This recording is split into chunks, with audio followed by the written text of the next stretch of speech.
A British stalker with funny kicking mechanic? I'm down to clown, governor. Here are 3 things I absolutely loved about this overlooked gem of a game.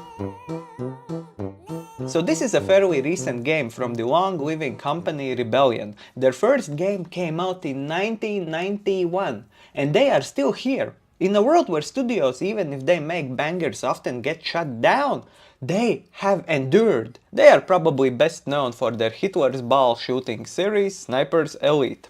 Even so, they have released a new game recently, a very good game, but one that seemingly flew under the radar. Why? Well, I have a theory.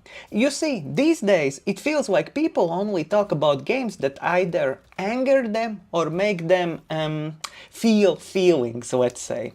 If you know what I mean, wink wink. But in this game there is nothing for internet trolls to get angry about. And the other guys and gals have nothing to write their fan fiction about. You know what I'm talking about, because this game is very unsexy. So Atomfall is left in that limbo where weirdos like me thrive.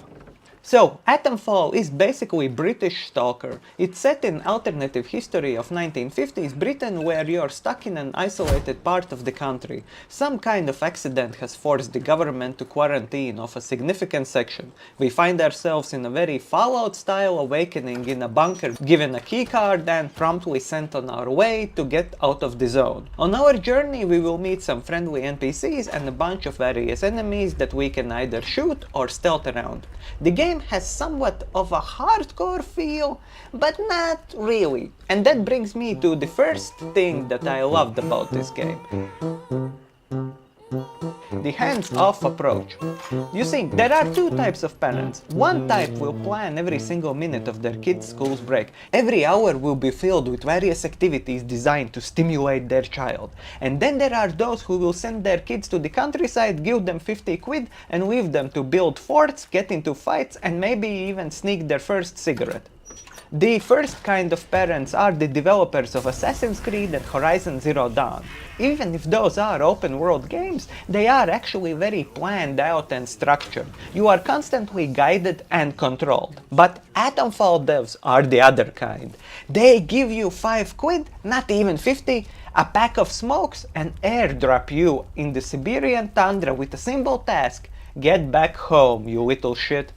And I loved it. I loved that this game is somewhat hardcore-ish. It's not actually hardcore, because it's not actually that hard. Even on the hardest difficulty, the gameplay is reasonably forgiving. But I loved how unhand-holdy it is. There is so little intervention from the game designers here.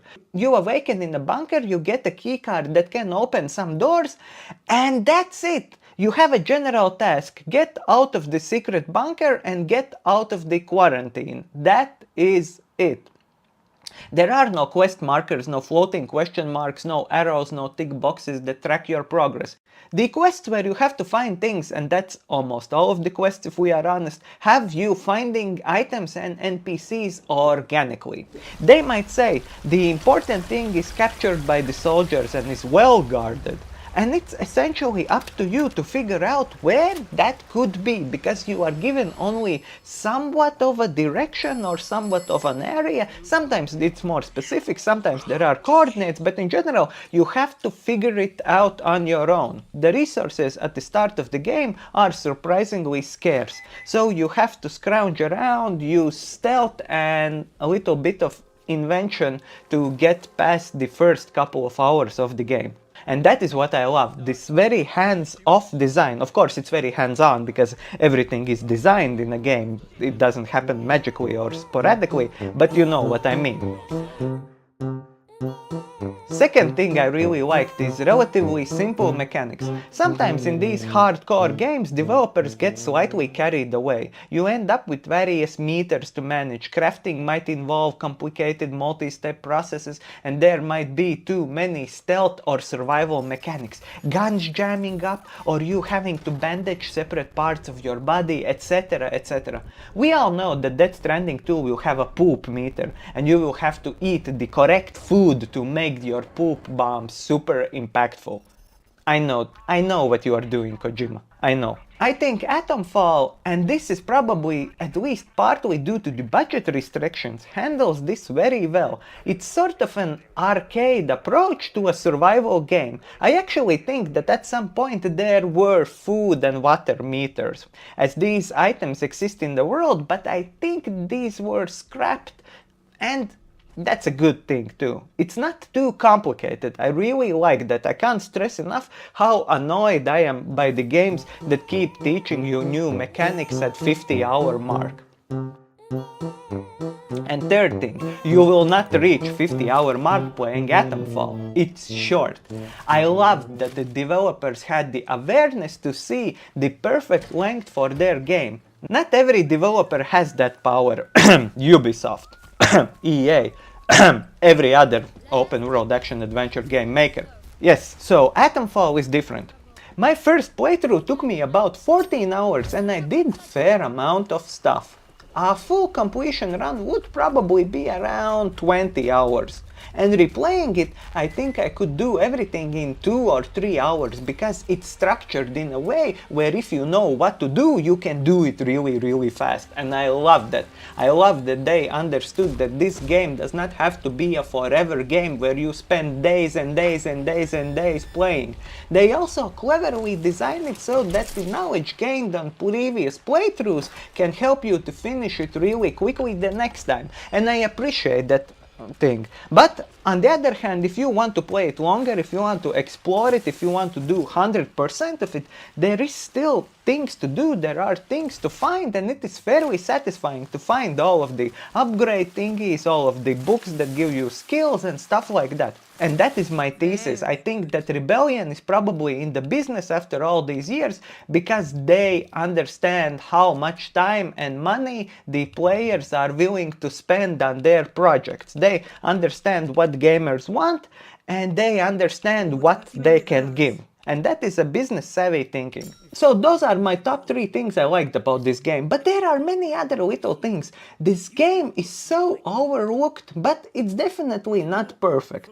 For example, around 6 or 8 hours in, I did not feel like I need to save bullets or be too careful anymore.